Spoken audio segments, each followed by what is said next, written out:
Subscribe now and press the bell icon. Never miss an update.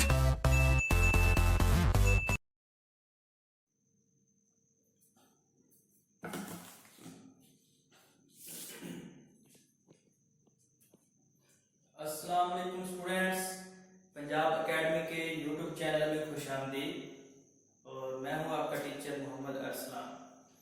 Dear students, आज हम discuss करेंगे second year economics के first chapter का last topic है कौमी आमदनी की मतवाज़नशिता मालूम करने के तरीके। तो कौमी आमदनी की मतवाज़नशिता मालूम करने के तरीके मालूम करने से पहले हम जो है कौमी आमदनी की मतवाज़नशिता की तारीफ करेंगे कि कौमी आमदनी की मतवाज़नशिता से क्या मुराद है। तो डियर स्टूडेंट्स, आइए अब हम जो है कौमी आमदनी की मतवाज़नशिता से क्या मुराद है उसकी हम जो है वो तारीफ बयान करते हैं। कौमी आमदनी की मतवाज़नशिता से मुराद तारीफ इसकी ये होगी,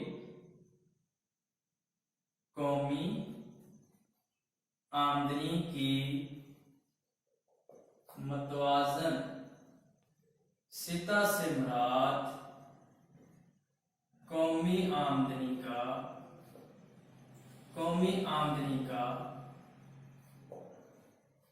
ऐसा म्यार जिसे इस्तेहकाम नसीब हो और इसमें आए दिन कोई उतार चढ़ाव ना हो। ये है कौमी आमदनी की मतवाज़नशिता की तारीफ। जैसे आप इंग्लिश में कहते हैं equilibrium level of national income. क्या तारीफ हुई कौमी आमदनी की मतवाज़नशिता की कि कौमी आमदनी की मतवाज़नशिता से मुराद कौमी आमदनी का ऐसा म्यार जिसे इस्तेहकाम नसीब हो और उसमें आए दिन कोई उतार चढ़ाव ना हो, कौमी आमदनी की मतवाज़नशिता जो है वो कहलाती है।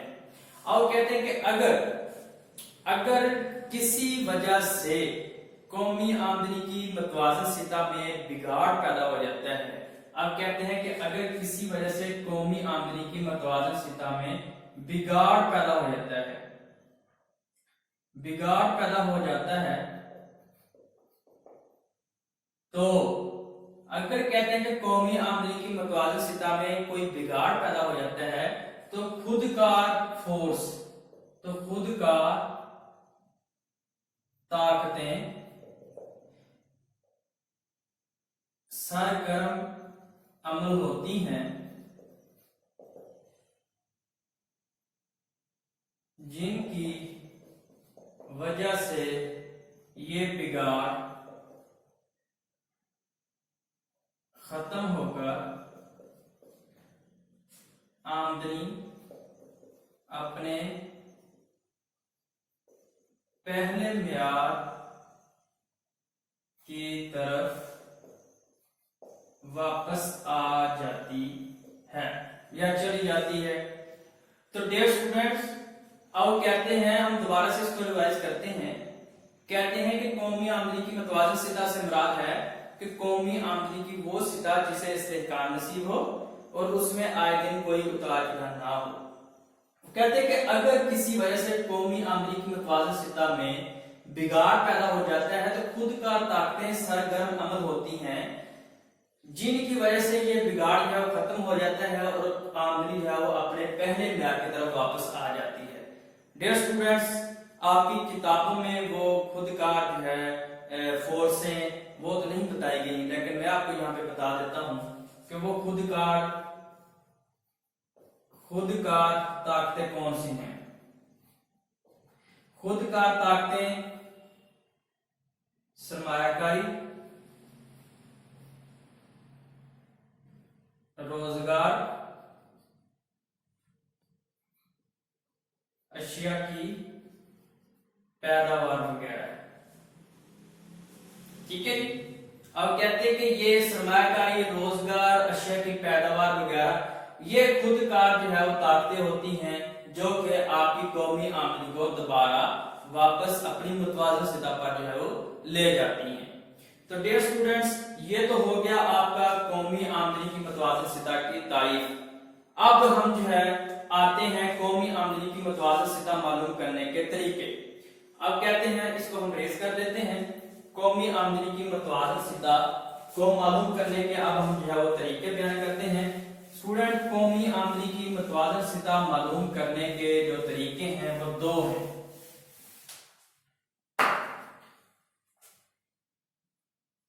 कौमी आमदनी की मुतवाज़िन सतह मालूम करने के तरीके, जो कि अब हमारा जो है मेन टॉपिक है। अब कहते हैं कि कौमी आमदनी को मालूम करने के दो तरीके हैं। अब दो तरीके कौन कौन से हैं? नंबर एक है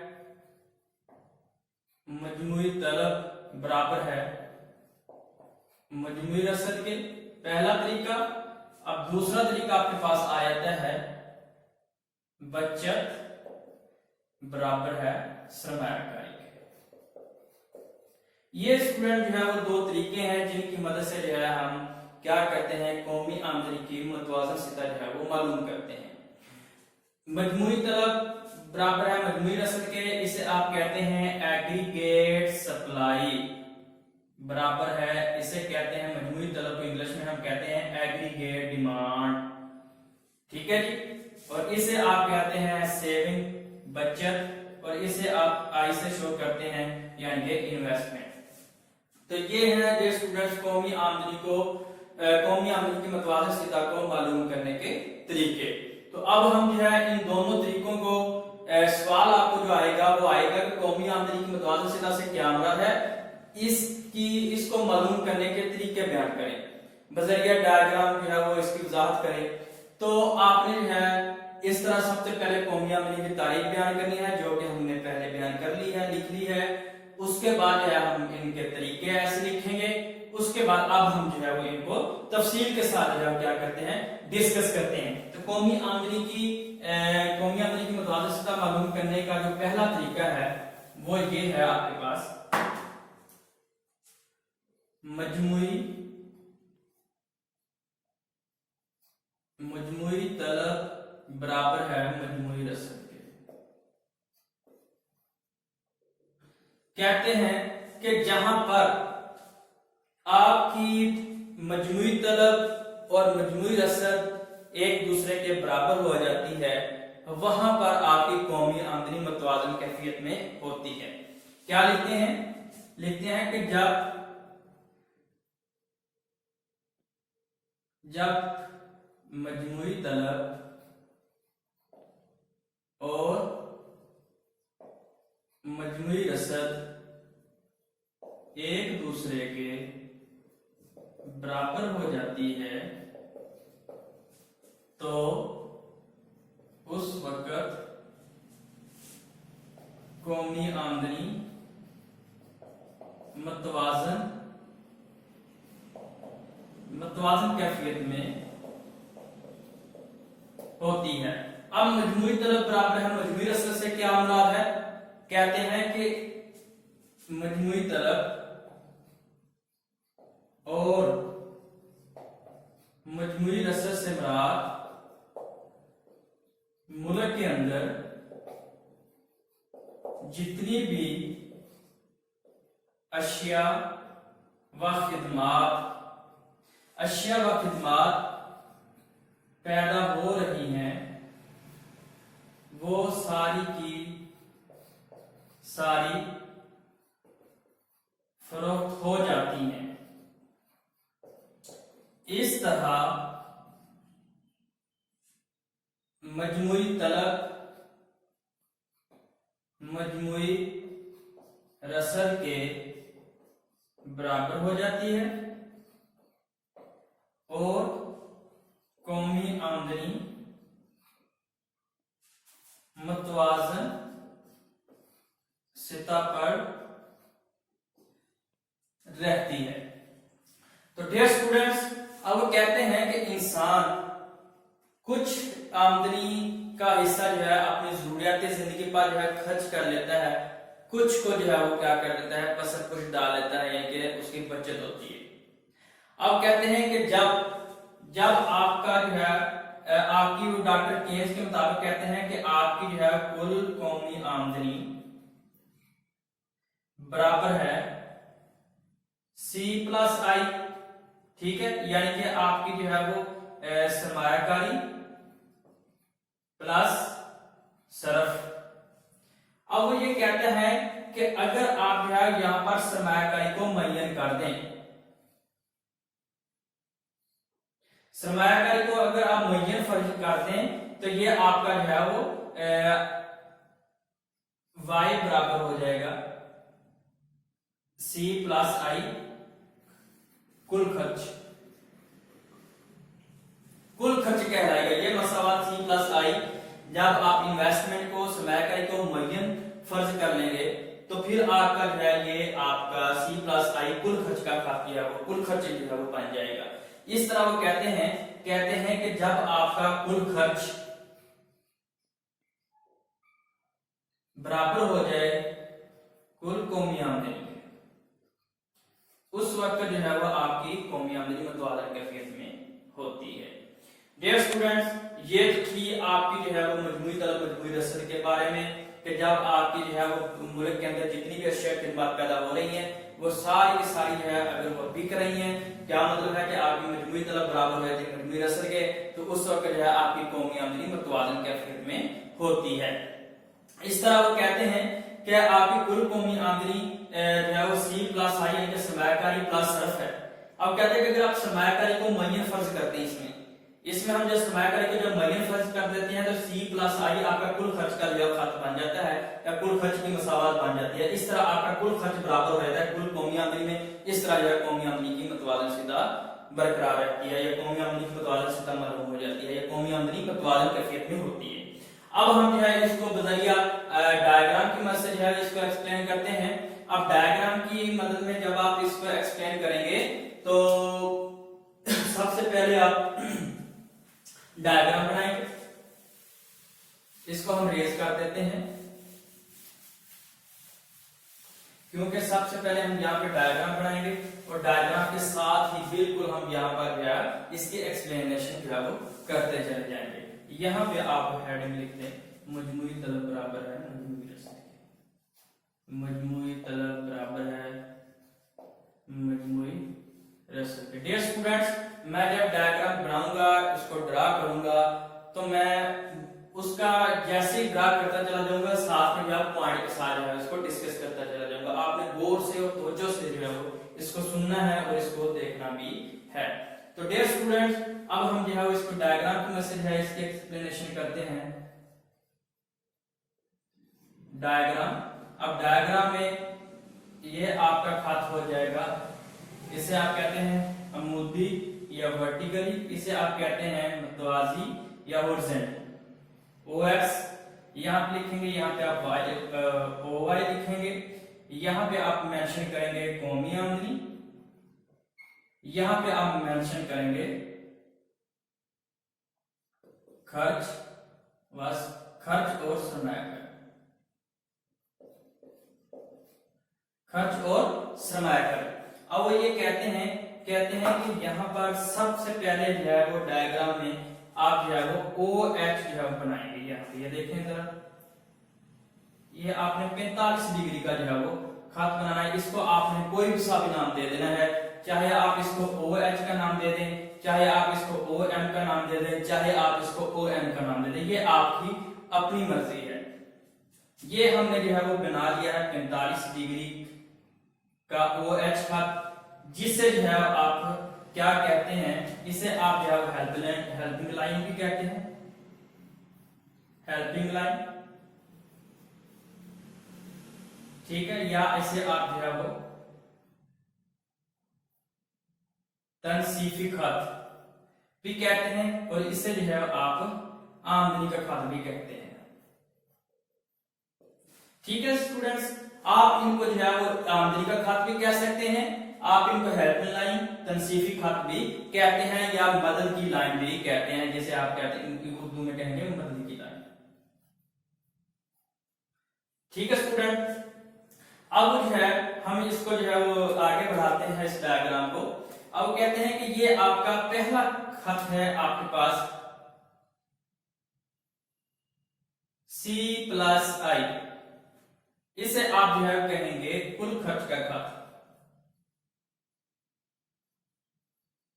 कुल खर्च का जो है इसे आप खत कहेंगे। और ये खत अगर आप लगाना चाहें इसे आप जो है सर्फी खत कहेंगे। सर्फी खत, सार्फ का सर्फी खत, जो हमें यह बताएगा कि आमदनी के मुख्तलिफ स्रोतों पर जो है सार्फ किस लिहाज से जो है वो खर्च कर रहा है। अगर आप ये सी वाला खत अगर बनाना चाहें तो most welcome, well and good. अगर आप नाम ही बनाएं तो इससे कोई इशू नहीं है, मेन जो है वो आपका ये खत बनना चाहिए। अब हम जो है यहाँ पर जो है जब आपने डायग्राम बनाया है तो साथ साथ में इसकी एक्सप्लेनेशन भी आपने जो है याद किए रखनी है कि OX खत पर आपने कौमी आमदनी दी और OY खत पर आपने खर्च और सरमायाकारी को लिया।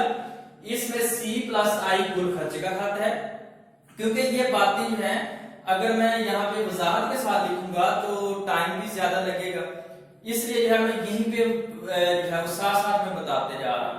अब वो कहते हैं कि यहाँ पर जो है ये CC आपका सार्फ का सर्फी खत है, ये C+I आपका कुल खर्च का खत है, ये OH का खत इसे आप आमदनी का खत भी कहते हैं, हेल्प लाइन भी कहते हैं, तनसीफी खत भी कहते हैं, मदद की लाइन जो है वो भी कहते हैं, जो जिस नाम से आप जैसे मर्जी पुकार लें। अब वो कहते हैं कि जहां पर यहां पर जो है सबसे पहले जब आपने डायग्राम की एक्सप्लेनेशन लिखनी है वजाहत में, मैं बताता चला जाऊं, वजाहत में जब आपने लिखनी तो सबसे पहले लिखना है आपने कि OX खत पर आपने आमदनी ली और OY खत पर सर्फ और सरमायाकारी को लिया। ठीक है जी, ये आपका जो है वो पहला पॉइंट हो गया जब आपने जो है इसमें लिखना है। दूसरा पॉइंट आप क्या लिखेंगे? दूसरा पॉइंट आपका हो जाएगा कि इस डायग्राम में सी सार का सर्फी खर्च है और C+I कुल खर्च का खत है और OH मदद की लाइन है जो कि 45 डिग्री का है, 45 डिग्री का खत है। यहां तक तो जो हमने बनाया था वो इसकी हो गई एक्सप्लेनेशन। अब जो है वो नंबर 3 हम इसको जो है इसको भी साथ में लिखते जाएंगे और साथ में इसकी एक्सप्लेनेशन भी हम करते चले जाएंगे। नंबर 3 जो है आप लिखेंगे, आपने लिखना है कि जहां पर आपका कुल खर्च का खत आमदनी के खत को या OH के खत को कता करता है, इंटरसेक्ट करता है, मिलता है, वहां पर कौमी आमदनी मुतवाज़िन सिता में है। अब यहाँ पर जो है वो कहते हैं कि आपका जो है वो ये खत जो है यहाँ पे एक दूसरे के साथ जो है टच हो रहा है, इसे जो है आप नुक्ता ई इक्विलिब्रियम का नाम दे देंगे और यहाँ पर जो है आप इसकी आमदनी लिख देंगे जो कि 450 करोड़ है। आमदनी यहाँ पे आप लिख देंगे करोड़ों में, 450 करोड़ है और इसे जो है वो आप नुक्ता एम से जो है वो डिफाइन कर सकते हैं, नुक्ता एम से।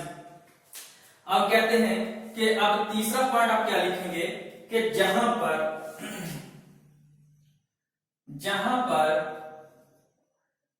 OH के खत को कुल खर्च का खत कता करता है वो वहां पर कौमी आमदनी मतवाज़िन सिता है, कौमी आमदनी की मतवाज़िन सिता है जो कि 450 करोड़ या OM है। यहां तक तो आपका पहला स्टेप जो है वो मुकम्मल हो जाता है। उसके बाद में आपने लिखा है कि यहां पर तो कौमी आमदनी मुतवाज़िन कैफियत में है। अब वो कहते हैं कि अब हम जो है वो मुख्तलिफ सितों पर देखते हैं कि वहां पर भी कौमी आमदनी का म्यार जो है वो एक जैसा है या इसमें कोई तब्दीली आती है या ये बिगाड़ जो है कौमी आमदनी में बिगाड़ पैदा होता है या वहां पर भी कौमी आमदनी मुतवाज़िन कैफियत में है। तो आइए अब हम जो है वो अगला आगे जो है कौमी आमदनी का मुतवाज़िन सिता मालूम करने के लिए हम जो है इसकी अगली सिता देखते हैं। वो अगली सिता जो है वो आपकी ये है, ये वाली। अब ये खत आपका जो है क्या हो जाएगा OM डैश, यानी कि यहाँ पे आपकी आमदनी होगी 500 करोड़ और ये आपके पास इक्विलिब्रियम लेवल जो है वो आगे शिफ्ट हो जाता है E डैश। क्या हो जाता है E डैश, E डैश हो जाता है। अब यहां पर वो देखते हैं, कहते हैं कि यहां पर जो है कौमी आमदनी की मुतवाज़िन सिता का जो है वो मुतवाज़िन सिता जो है वो बिगड़ गई है। नुक्ता तवाज़ुन जो है पहले E था, अब E डैश हो गया। अब यहाँ पर जो है वो कहते हैं कौमी आमदनी मुतवाज़िन सिता पर नहीं है। क्यों? क्योंकि यहाँ पर आपकी कौमी आमदनी की मुतवाज़िन सिता तो जो है 450 करोड़ है, जबकि यहाँ पर जो है आपकी आमदनी पहले से बढ़ गई है। क्या मतलब है कि मुल्क के अंदर जितनी भी अशिया खिदमत पैदा हो रही हैं वो सारी की सारी जो है वो बिक नहीं रही। यहाँ पे जो है आप इसको नुक्ता साथ में G दे दें, ये बात यहाँ पे। अब कहते हैं कि नुक्ता G और E डैश के बराबर जो है कौमी आमदनी जो है वो ज्यादा है कुल खर्च की निस्बत, और यहाँ पर जो है कहते हैं कि यहाँ पे कौमी आमदनी में जो है वो बिगाड़ पैदा हो गया है, यहाँ पे कौमी आमदनी की मुतवाज़िन नहीं है। तो क्या लिखेंगे आप इसका जो है वो चौथा पॉइंट लिखेंगे। चौथा पॉइंट आप लिखेंगे, आपने लिखेंगे कि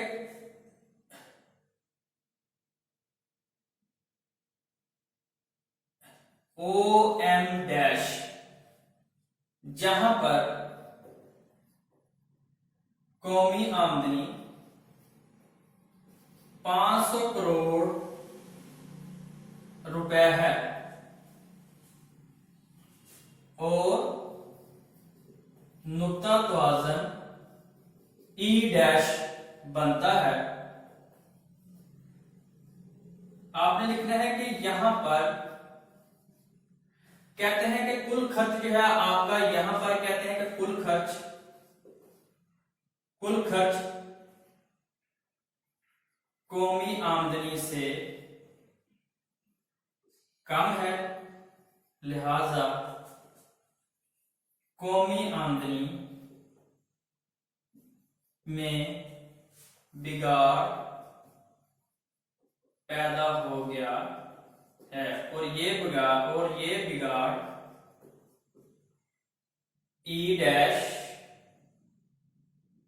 और G के दरमियान है। ठीक है, G और E डैश के दरमियान जो है कौमी आमदनी में बिगाड़ पैदा हो गया है। अब यह बिगाड़ का क्या मतलब है? कहते हैं कि इसकी वजह ये है कि मुल्क के अंदर जितनी भी अशिया पैदा हो रही हैं वो फरोख्त नहीं हो रही।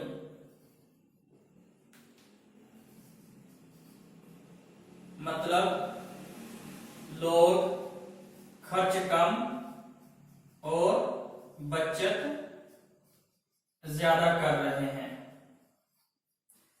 इस कैफियत में क्या होगा? इस कैफियत में ये होगा, कहते हैं कि जब जितनी अशिया खिदमत जो है वो पैदा हो रही है वो फरोख्त नहीं हो रही, तो क्या होगा? बेश पैदावारी हो जाएगी, अशिया की कीमतें कम हो जाएंगी,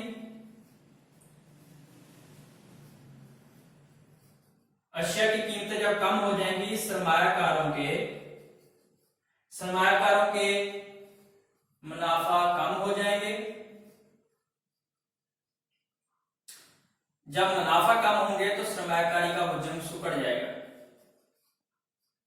सरमायाकारी का हुज्जम सुकड़ जाएगा। जब सरमायाकारी का हुज्जम सुकड़ेगा तो रोजगार का हुज्जम भी सुकड़ जाएगा। जब रोजगार का हुज्जम सुकड़ जाएगा तो लोगों की आमदनियां कम हो जाएगी। जब लोगों की आमदनियां कम हो जाएंगी तो फिर जो है ये खत पीछे की तरफ हरकत करेगा और दोबारा नुक्ता ई पर आ जाएगा, और दोबारा नुक्ता ई पर आ जाएगा, जहां पर कुल कौमी आमदनी कुल खर्च के बराबर हो जाती है और कौमी आमदनी मतवाजन सतह पर दोबारा आ जाती है। ये तो हो गया आपका नुक्ता ई डैश और जी की बात हो गई, ठीक है स्टूडेंट्स। अब हम जो है वो कहते हैं कि अब हम जो है नुक्ता ई से पीछे की तरफ हरकत करते हैं कि यहां पर जो है क्या सूरत हाल बनती है। अब हम जो है अगर पीछे की तरफ जो है आए तो यहाँ पर जो है आप देखते हैं कि यहाँ पर जो है आपकी आमदनी है 400 करोड़ और ये नुक्ता ई डबल डैश हो जाता है और ये नुक्ता आपके पास जो है वो एफ आ जाता है। अब यहाँ पर आप देखते हैं कि लोग जो है बेदरेक खर्च कर रहे हैं, उधार दे देकर जो है खर्च कर रहे हैं, अपने पास जो है वो आमदनी बचा कर नहीं रख रहे। अब कहते हैं कि इस सूरत में क्या होगा, इस सूरत में ये होगा कि जब लोग उधार पकड़कर ज्यादा खर्च करेंगे तो अशिया की डिमांड में इजाफा होगा। जब अशिया की डिमांड में इजाफा होगा तो कीमतें बढ़ेंगी, कीमतें बढ़ेंगी तो सरमायाकारों के मुनाफा बजात बढ़ेंगे। जब मुनाफा बजात बढ़ेंगे तो फिर क्या होगा कि सरमायाकार जो है सरमायाकारी में जो है वो इजाफा कर देंगे। जब सरमायाकारी में इजाफा कर देंगे तो रोजगार भी बढ़ जाएगा। जब रोजगार बढ़ जाएगा तो लोगों की आमदनियां भी बढ़ जाएंगी। जब लोगों की आमदनियां बढ़ जाएंगी तो ये जो है फिर आपका लेवल 400 से बढ़कर जो है 450 पर आ जाएगा। नुक्ता ई से नुक्ता ई डबल डैश से ई की तरफ जब हरकत होगी, इस तरह जो है आपका कौमी आमदनी का लेवल जो है दोबारा फिर मतवाजन कैफियत में आ जाएगा। ये स्टूडेंट्स उम्मीद है कि आपको ये समझ आ गई होगी। अब हम जो है इसका दूसरा तरीका जो है वो डिफाइन करते हैं कि इसका दूसरा तरीका जो है क्या है। दूसरे तरीके की हम जो है दूसरे तरीके की तरफ हम चलते हैं जहां पर जो है आपकी बचत बराबर है सरमायाकारी के। अब हम जो है वो दूसरे तरीके को जो है डिफाइन करते हैं कि बचत बराबर है सरमायाकारी के। उम्मीद है स्टूडेंट्स ये जो हमने टॉपिक अभी तक जो हमने पढ़ा है टॉपिक इसकी आपको समझ आ गई होगी। अब हम जो है वो दूसरा तरीका जो है यहाँ पे पढ़ते हैं। दूसरा तरीका आपके पास आ जाता है बचत बराबर सरमायाकारी के। बचत बराबर है सरमायाकारी के। बचत बराबर है सरमायाकारी के। बचत बराबर सरमायाकारी, ठीक है। दूसरा तरीका आपका ये वाला हो गया। अब कहते हैं कि जहां पर आपकी saving is equal to investment. अब कहते हैं कि डॉक्टर केन्स कहते हैं कौमी आमदनी उस वक्त मतवाजन कैफियत में होगी जब बचत और सरमायाकारी एक दूसरे के बराबर होगी। अब डॉक्टर केन्स क्या कहते हैं? डॉक्टर केन्स कहते हैं कि जब आपकी बचत और सरमायाकारी हमेशा एक दूसरे के बराबर होती है। दूसरा पॉइंट जो है वो पहला पॉइंट ये हो गया। दूसरा पॉइंट में ये कहते हैं कि बचत हमेशा सरमायाकारी के बराबर होती है। ठीक है। अब वो फिर वो तीसरा पॉइंट वो कहता है, अच्छा वो कहते हैं कि बचत हमेशा समयाकारी के बराबर होती है। कहते हैं कि अगर किसी वजह से इनमें बिगाड़ पैदा हो जाता है, किसी वजह से इनमें बिगाड़ पैदा हो जाता है तो खुद कारकूवतें वापस इस बिगाड़ को असली जगह ले आती है। ठीक है। ये तो उसका जो हो गया डॉक्टर केन का, कि जो ये कहते हैं कि जहां पर आपकी बचत और समयाकारी एक दूसरे के बराबर हो जाती है वहां पे आपकी कौमी मुतवाज़न की फीस में होती है। फिर वो कहते हैं कि बचत हमेशा जो सरमायाकारी के बराबर होती है। और वो कहते हैं कि अगर आपकी कौमी आमदनी में बिगाड़ पैदा हो जाए या बचत और सरमायाकारी में से अगर आपकी बचत बढ़ जाए, सरमायाकारी कम हो जाए, या सरमायाकारी कम बढ़ जाए, बचत कम हो जाए, तो फिर वो कहते हैं कि इनमें बिगाड़ पैदा हो गया। अब फिर वो कहते हैं कि इस बिगाड़ को खुद कारकूवतें जो है वो गर्म अमल होती हैं, जिनकी वजह से दोबारा इस बिगाड़ को उसकी असली हालत में लेके चला जाता है, ये बिगाड़ खत्म हो जाता है। अब हम जो है इसको जो है वो डायग्राम की मदद से जो है डिफाइन करते हैं।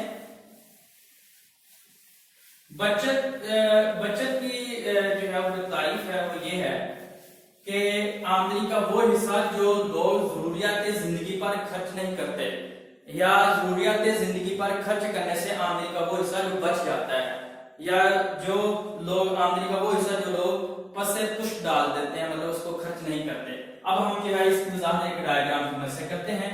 यहां पे आप बनाएंगे डायग्राम, यहां पे आप लिखेंगे ओ एक्स ओ वाई, ये ओ एक्स ये ओ वाई, यहां पे आप लिखेंगे बचत बराबर बचत और सरमायाकारी, और यहां पे आप लिखेंगे कौमी आमदनी।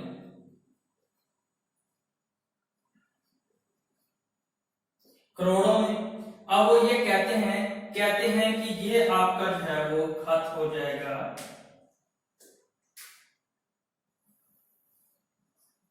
आई इन्वेस्टमेंट का खत है ये आपका, और ये आपका ये देखें स्टूडेंट, ये आपने नीचे से खींचना है थोड़ा सा, ये ऐसे, ये आपका हो जाता है एसएस।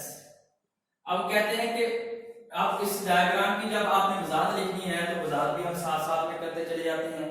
पहला पॉइंट जो कि हमने पहले डिस्कस किया है कि ओ एक्स खाते पर आपने कौमी आमदनी ली, ओ वाई पर आपने बचत सरमायाकारी को लिया, आई का खात जो है वो सरमायाकारी का खात है, एस एफ जो है वो बचत का खात नहीं लिखेंगे।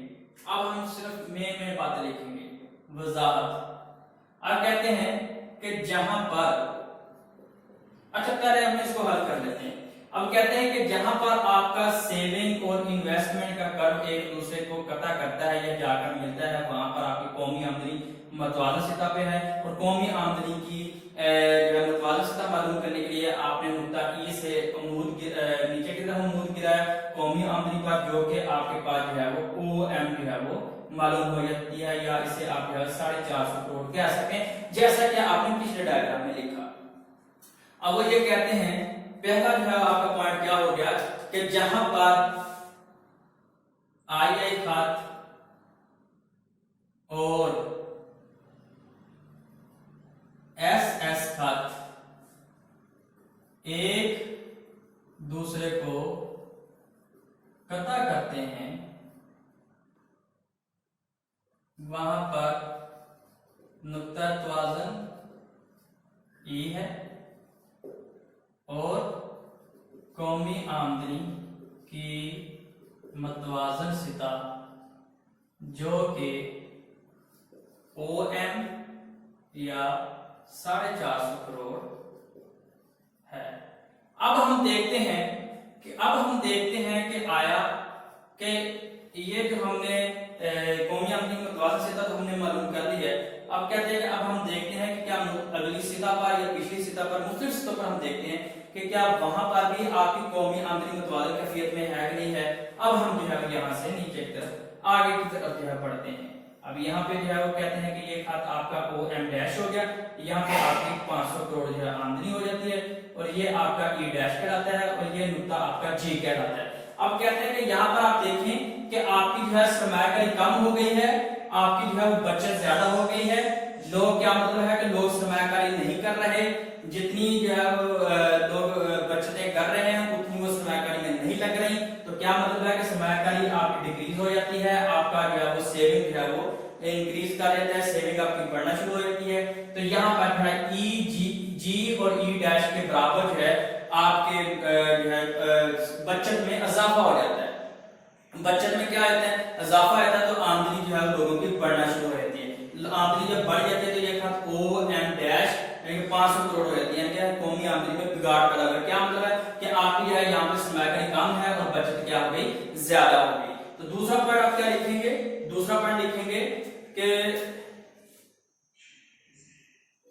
E डैश पर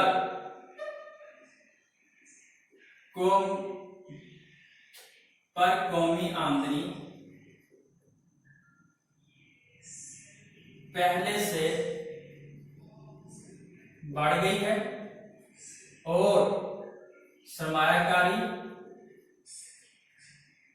कम हो गई है और बचत में इजाफा हो गया है, और कौमी, इस तरह कौमी आमदनी में बिगाड़ पैदा हो गया है। क्या मतलब है, कहते हैं कि कौमी आमदनी की मतवाज़न सतह में बिगाड़ पैदा हो गया है, क्योंकि लोग जितनी बचतें कर रहे हैं वो सारी की सारी सरमायाकारी में नहीं लग रही। तो नतीजा क्या होगा कि देखें, सरमायाकारी कम हो जाएगी,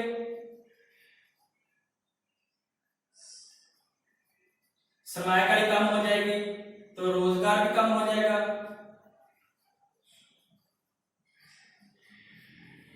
जब रोजगार कम हो जाएगा तो लोगों की आमदनी कम हो जाएंगी,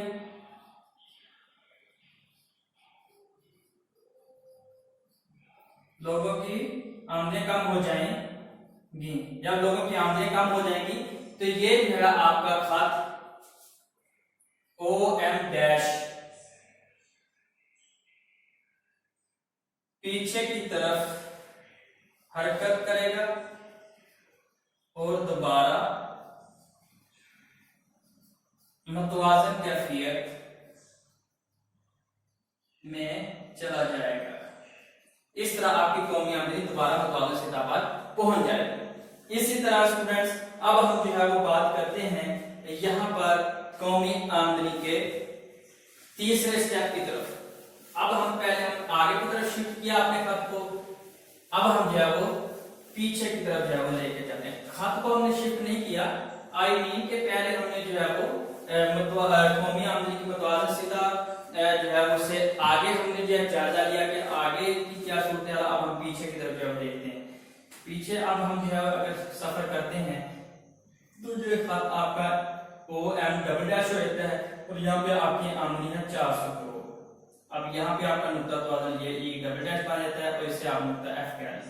अब यहाँ पर वो कहते हैं कि यहाँ पर आपकी जो है देखें कि लोग जो है वो बचत जरा भी नहीं कर रहे, लोग बचतें नहीं कर रहे, ज्यादा सरमायाकारी कर रहे हैं। तो क्या मतलब है, E डैश से F के दरमियान है लोग सरमायाकारी में इजाफा कर रहे हैं। अब क्या मतलब है, अब ये देखें तीसरा पॉइंट यह क्या हो जाएगा। अब कहते हैं कि E dash, E double dash और F के दरमियान लोग सरमायाकारी में इजाफा कर रहे हैं और बचतें कम कर रहे हैं। क्या मतलब है, लोग जो है वो बचतें कम कर रहे हैं, जितनी बचतें हैं वो सारी की सारी सरमायाकारी में कर रहे हैं। फिर वो कहता है कि जब सरमायाकारी में इजाफा होगा तो लोगों की, यहाँ पे आप देखें लोगों की आमदनी कम है, 400 करोड़ है, जबकि आपकी मुतवाज़िन आमदनी कितनी है, वो 450 करोड़ है। देखें आप कहते हैं कि जब सरमायाकारी में इजाफा होगा तो लोगों की आमदनियां बढ़ेंगी, लोगों की जब आमदनियां बढ़ेंगी तो फिर क्या होगा कि लोग जो है वो ज्यादा खरीदारी करेंगे। सरमायाकारी में इजाफा होगा तो लोगों की आमदनियां बढ़ेंगी, रोजगार में इजाफा होगा, रोजगार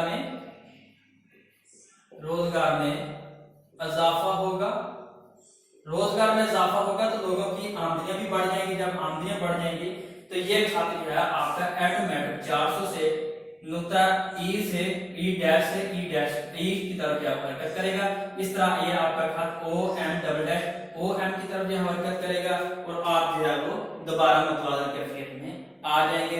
इस तरह जो है वो अगर कौमी आमदनी में या बिगाड़ पैदा हो जाए या आपकी सरमायाकारी और बचत में कोई बराबर होती है, बचत और सरमायाकारी बराबर होती है डॉक्टर गेन के मुताबिक, तो कहते हैं कि अगर इनमें से अगर बचत बढ़ जाए सरमायाकारी कम हो जाए, अगर सरमायाकारी बढ़ जाए बचत कम हो जाए तो खुद कार कूफते, और खुद कार कूफते क्या है, वो यही है, सरमायाकारी है आपकी, रोजगार है आपका, वगैरह वगैरह। तो वो कहते हैं कि ये जो है खुद कार कूफते जो है सरगर्म अमल होती हैं, जिसकी वजह से जाइए आपकी कौमी आमदनी जो है दोबारा अपने मुतवाज़िन कैफियत की तरफ चल पड़ती है और दोबारा तवाज़ुन हासिल कर लेती है। तो इसी तरह आपने देखा कि यहाँ पे बिगाड़ पैदा हुआ, यहाँ पे लोग सरमायाकारी का काम कर रहे थे, बढ़ते यहाँ पे सरमायाकारी से बढ़ गई थी, तो फिर क्या हुआ, जब बढ़ते सरमायाकारी से बढ़ जाएंगे लोग जो है वो बचते सरमायाकारी में नहीं लगा रहे, सरमायाकारी कम होगी तो लोगों की आमदनी और रोजगार सुकड़ जाएगा, लोग रोजगार जब सुकड़ जाएगा तो लोगों की आमदनी कम हो जाएगी। जब लोगों की आमदनियां कम हो जाएंगी तो फिर ये खात जो है वो पीछे की तरफ हरकत करेगा, जब पीछे की तरफ हरकत करेगा तो ये दोबारा अपनी मुतवाज़िन कैफियत में आ जाएगा। इसी तरह यहाँ पे वो बात कर रहे हैं, यहाँ पे वो कहते हैं कि यहाँ पे आपकी जो है वो सेविंग कम रह जाती है, सरमायाकारी में इजाफा है, बिगाड़ पैदा हो गया ना। अब कहते हैं कि यहाँ पर जब आपकी जो है वो बचत कम होगी, सरमायाकारी में इजाफा का क्या होगा, लोग बचतकारी में नहीं सारी बचतें सरमायाकारी में लगा रहे हैं, तो फिर क्या होगा कि यहाँ पे तो लोगों के ऑटोमेटिक लोगों की आमदनी कम है, क्योंकि लोग जो है अपने पास बचा ही नहीं रहे कुछ भी। तो इस तरह क्या होगा कि जब आप जो है वो ज्यादा सरमायाकारी की तरफ बढ़ेंगे, फोकस करेंगे, बचतें कम करेंगे, आमदनी कम रह जाएगी, तो जब सरमायाकारी में इजाफा करेंगे तो नए नए रोजगार लोगों को मिलेंगे, जब रोजगार लोगों को मिलेंगे तो लोगों की आमदनियां बढ़ेंगी, जब लोगों की आमदनियां बढ़ेगी तो फिर यही आपका जो है वो एम डैश जो है एम पर और ये नुक्ता ई डबल डैश नुक्ता ई पर जो है शिफ्ट हो जाएगा। इस तरह जो है आप दोबारा फिर आपकी कौमी आमदनी में मुतवाज़िन कैफियत पैदा हो जाएगी। डियर स्टूडेंट, ये था आज का आपका टॉपिक। ये आप इम्तिहान के नुक्ता नजर से भी अहम है। कौमी आमदनी की मुतवाज़िन सतह मालूम करने के दो तरीके बताएं, ये आपको शॉर्ट में भी आ सकता है, और कौमी आमदनी की मुतवाज़िन सतह मालूम करने के तरीके बताएं, ये आपको लॉन्ग में भी आ सकता है। उसके बाद कौमी आमदनी मुतवाज़िन सतह की तारीफ ये 2 नंबर की आपको आ सकती है, लिहाजा इसको आपने शॉर्ट के हवाले से और आपने लॉन्ग के हवाले से भी अच्छी तरह से तैयार कर लेना है। डियर स्टूडेंट्स, अगर इसमें किसी किस्म की कोई डिफिकल्टी हो तो आप जो है नीचे कमेंट में मेंशन कर सकते हैं, इंशाल्लाह आपकी हर किस्म की डिफिकल्टी को दूर किया जाएगा। और हाँ, अगर आपने हमारे इस चैनल को सब्सक्राइब नहीं किया तो फौरन कीजिए और बेल आइकन को भी प्रेस कर दीजिए, ताकि आपको हर आने वाला लेक्चर जो है वो आपको वक्त पर मिल सके। तो आज के लिए बस इतना ही। इंशाल्लाह हम अगली वीडियो में हम जो है ये चैप्टर नंबर 1 आज हमारा कंप्लीट हो गया है। इसको अगले आने वाली वीडियो में हम इंशाल्लाह इसके जो है जितने भी शॉर्ट क्वेश्चन हैं या जितने भी इसके जो है वो शॉर्ट क्वेश्चन, उसको हम दोबारा शॉर्ट क्वेश्चन को हम डिस्कस करेंगे। उसकी अगली वीडियो में हम इंशाल्लाह चैप्टर नंबर 2 को जो है वो डिफाइन करेंगे इंशाल्लाह। अच्छा, एंड में कि रखते हैं जो औरों के लिए जज्बा मोहब्बत, रखते हैं जो औरों के लिए जज्बा मोहब्बत, वो लोग कभी टूटकर बिखरा नहीं करते। बस।